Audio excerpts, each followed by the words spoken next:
Hello friends, welcome to the new episode of my channel. আমি অরিত্র। এখন এই ভিডিওর মধ্যে আমরা কথা বলবো হচ্ছে লেটেস্ট কিছু আপডেটস নিয়ে। সব থেকে প্রথমে কথা বলবো হচ্ছে ধুরন্ধরের day one box office collection নিয়ে। এটা বেসিক্যালি আর্লি এস্টিমেট। তো রণবীর সিং এর কেরিয়ারের সব থেকে বড় ওপেনিং কিন্তু এই ছবিটা হয়েছে।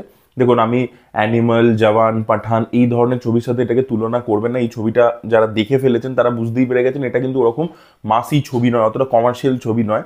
ছবিটার মধ্যে একটা আর্টিস্টিক অ্যাপ্রোচ আছে। ছবিটা সাবজেক্টকে অনেক বেশি গুরুত্ব দিয়েছে, ঠিক আছে, যে একটা এক্সপান্সিভ গল্প বলবো, ট্রু টু ইটস জনরা থাকবো, তো সেই ব্যাপারগুলো করেছে। তা বলে এঙ্গেজিং বা এন্টারটেনিং নয় সেটা বলছি না, বাট ওই লেভেলে কমার্শিয়াল নয় যতটা অ্যানিমাল ছিল, জওয়ান ছিল, পাঠান ছিল, সেই ধরনের ছবিগুলো। তো সেইটাগুলোর সাথে আমি তুলনা করছিও না। এই ছবিটা ইটসেলফ মানে রণবীরের কেরিয়ারে সব থেকে বড় ওপেনিং হয়েছে। রণবীরের এর আগে সব থেকে বড় ওপেনিং ছিল পদ্মাবত, যেটা 24 কোটি টাকা ওপেনিং হয়েছিল পেড প্রিভিউ সমেত। আর সিম্বা, ওটাও 20 কোটি টাকা মতো ওপেন হয়েছিল।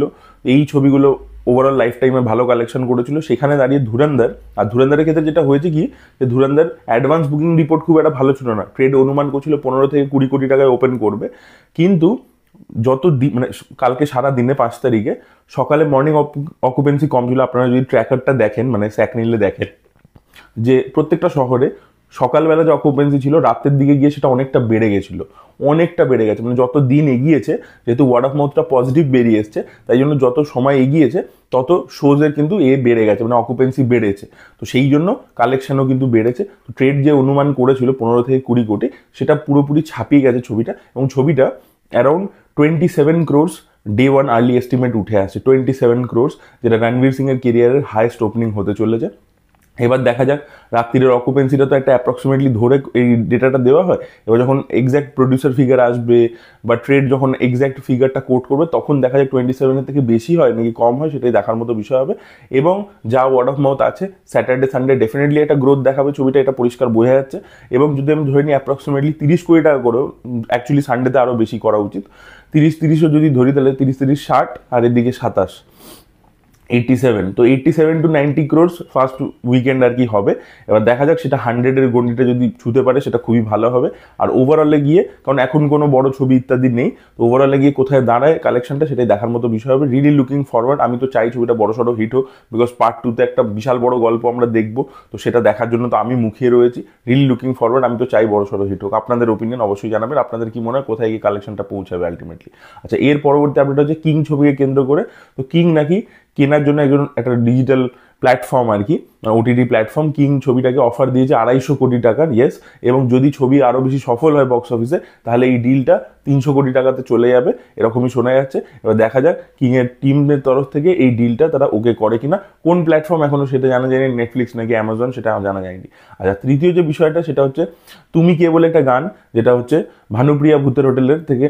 তো সেই গানটা রিলিজ করে গেছে কালকে। তো বাংলা সিনেমায় প্রথমবার আমরা ট্যাঙ্গো ডান্স দেখতে পাচ্ছি। দেখুন, আমার মিউজিক ভিডিওটা খুব ভালো লেগেছে, ঠিক আছে, যেভাবে একটা প্রোডাকশন ভ্যালু রয়েছে। অরিত্র মুখার্জির ছবিতে জেনারেলি দেখবেন একটু মানে অল্প বাজেটের মধ্যে বানানো হয়, ইন্ডোরই বেশি থাকে। আপনি ফাটাফাটি দেখে নিন, বাবা বেবিও দেখে নিন, বা ব্রহ্মা জানান গোপন কমেডি। এখানে কিন্তু একটা সার্টেন কাইন্ড অফ গ্র্যান্ডার গানটার মধ্যে রয়েছে, যেভাবে শ্যুট করা হয়েছে, প্রোডাকশন ভ্যালু, আর্ট ডিরেকশন ইত্যাদি, সেগুলো কিন্তু বেশ ভালো। সেটা একটা গ্লসি ব্যাপার এনেছে। এবং ছবির যে টোন, যেহেতু এটা হরর কমেডি এবং সেই জনরার মধ্যে একটু গ্রাফিক্স ইত্যাদি লাগবে, তো বোঝা যাচ্ছে যে একটা লার্জার দ্যান লাইফ ভিজুয়ালি ব্যাপারটার মধ্যে আনা হয়েছে আর কি। তো সেই অনুযায়ী গানটা যেভাবে শ্যুট করা হয়েছে ভালো লাগছে। প্লাস মিউ চক্রবর্তীকে সব থেকে ভালো লেগেছে গানটার মধ্যে, এবং সে সব থেকে ভালো ডান্স করেছে। সোহমও ভালো করেছে, আর বনিয়া স্বস্তিকাকে আমার ঠিকঠাক লেগেছে গানটার মধ্যে। তো এই মানে মিউজিক ভিডিওটা ভিজুয়ালি আমার জিনিসটা ভালো লেগেছে, আর ডান্স ইত্যাদি মানে যখন শেষের দিকে গানটা পৌঁছে যায়, সেখানে যে এনার্জিটা পৌঁছে, সেগুলো ভালো লেগেছে। বাট গানটা ইটসেলফ খুব একটা যে ভালো আমি বলতে পারবো না, আর লিরিক্সগুলো আমার খুব একটা ভালো লাগেনি, ঠিক আছে। আমার মনে হয় অনুপম রয়ের থেকে অন্য কোনো মিউজিক ডিরেক্টরকে দিয়ে গানটা করলে অনেক বেটার হতো বলে আমার মনে হয়েছে। তো এই ছিল ভানুপ্রিয়া ভূতের হোটেলের গানের রিয়াকশন। এর পরবর্তীতে আমরা কথা বলছি হলিউডে একটা বিশাল বড় ক্রাইসিস দেখা দিয়েছে। আপনারা জানেন যে রিসেন্টলি নেটফ্লিক্স ওয়ার্নার ব্রসকে আর কি টেক ওভার করেছে। বিশাল বড় একটা ডিল হয়েছে এবং তাদের টেক ওভার করে নিয়েছে। এবং তারপর থেকে হলিউডে কিন্তু বিশাল একটা গন্ডগোল দেখা দিয়েছে। নেটফ্লিক্সের আপনারা জানেন তারা বিশ্বাসই করে না যে সিনেমা হল বলে কিছু মানে বস্তু আছে, এবং এই ওয়াচিং এক্সপিরিয়েন্সটা মানে সিনেমাতে হলে গিয়ে যে দেখার এক্সপিরিয়েন্সটা, এটাতে তারা বিশ্বাস করে না। আর তারা দেখবেন যে ছবিগুলো নিয়ে আসে, ধরুন ফ্র্যাঙ্কেস্টাইনের মতো ছবি খুব লিমিটেড রিলিজ করে এবং তারপরে কিছুদিনের মধ্যেই আর কি ওটিটিতে, কিছুদিন বলতে এক সপ্তাহের মধ্যে ওটিটিতে নিয়ে আসে। আর যারা বড় ডিরেক্টর, ধরুন আজকে জেমস ক্যামেরুন বলুন, ক্রিস্টোফার নোলান বলুন বা যারা একটু ওল্ড স্কুল ডিরেক্টর, বড় ডিরেক্টর, স্টার ডিরেক্টর, তারা চায় যে তাদের ছবি এখনো কিন্তু হল থেকে কালেকশন করুক। এবার ওয়ার্নার ব্রাসের ছবিগুলো যদি এরকম হয় যে এক সপ্তাহের মধ্যে নিয়ে আসে, তো সেটা নিয়ে একটা মানে ডিভিশন আর কি হলিউডের মধ্যে দেখা গেছে। টেড স্যারেন্ডাস বলে দিয়েছে যে এই হলিউডের যে থিয়েটার মডেল এটা ব্যাকডেটেড হয়ে গেছে, এটা দর্শক এখন বিশ্বাস করছে না, তো আমরা অ্যাকচুয়ালি হলিউডকে বাঁচাচ্ছি, তাই জন্য আমরা ওয়ার্নার ব্রাস কিনে নিয়েছি, আমরা এই পুরো মডেলটাকে চেঞ্জ করব। আর অন্যদিকে জেমস ক্যামেরন বলুন বা ক্রিস্টোফার নোলান তো একটা মিটিংও করবে শোনা যাচ্ছে, যেখানে এই যে ছবিগুলো যাতে এক সপ্তাহের মধ্যে না চলে আসে ওটিটির মধ্যে, সেই জিনিসগুলো যাতে তারা ইনশিওর করতে পারে। তো সেইগুলো নিয়ে একটা মানে গন্ডগোল আর কি হলিউডের মধ্যে চলছে। দেখা যাক আলটিমেটলি কি হয়।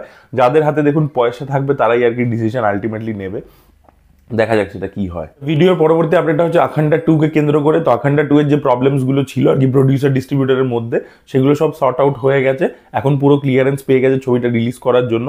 বাট এবার দেখার বিষয় এটাই যে প্রোডিউসাররা আর কি ছবিটাকে 6 ডিসেম্বর মানে আজকে রিলিজ করে দেয়, নাকি ডিসিশন নেয় যে তারা এক সপ্তাহ পরে 12 তারিখে রিলিজ করবে, নাকি 25শে ডিসেম্বর রিলিজ করবে, সেটাই দেখার মতো বিষয়। বাট যা যা ইস্যুস ছিল মানে ডিস্ট্রিবিউটারের যা যা টাকা বাকি ছিল, সেগুলো প্রোডিউসার আর কি টাকা পয়সা দিয়ে ফিক্স করে দিয়েছে ব্যাপার। টক্সিক বলে ইয়াসের যে ছবিটা আসছে ঈদে, সেই দিনকেই কিন্তু ধুরন্ধরের পার্ট 2 রিলিজ করবে। ইয়েস, তো ধুরন্ধর ভার্সেস টক্সিকের ক্ল্যাশ আমরা কিন্তু বক্স অফিসে দেখতে পেতে চলেছি, এটা একদম শিওর হয়ে গেছে। আর অন্যদিকে এটাও শোনা গেছিল সালমান খানও কিন্তু তার ছবিটাকে ঈদে নিয়ে আসার পরিকল্পনা করছে, তো সেইটাও কিন্তু হতে পারে। তো 3 ওয়ে একটা ক্ল্যাশ আমরা দেখতে পারি, যে ধুরন্ধরের পার্ট 2, ওইদিকে সালমান খানের ব্যাটেল অফ গালওয়ান, আর তৃতীয় হচ্ছে রকিং স্টার ইয়াসের আর কি টক্সিক। তো এই 3টে ছবি কিন্তু একই দিনে রিলিজ করতে পারে, এটা আমরা 3 ওয়ে ক্ল্যাশ দেখতে পারি। বা দেখা যাক সেটা হয় কিনা, নাকি পরবর্তীকালে ডেট চেঞ্জ হয়ে যায় ইত্যাদি, সেটাই দেখার মতো বিষয়। So that was it guys, thank you so much for watching this video. ভিডিওটা ভালো লেগে থাকলে লাইক করুন, শেয়ার করুন, চ্যানেলটিকে সাবস্ক্রাইব করতে ভুলবেন না। Bye bye.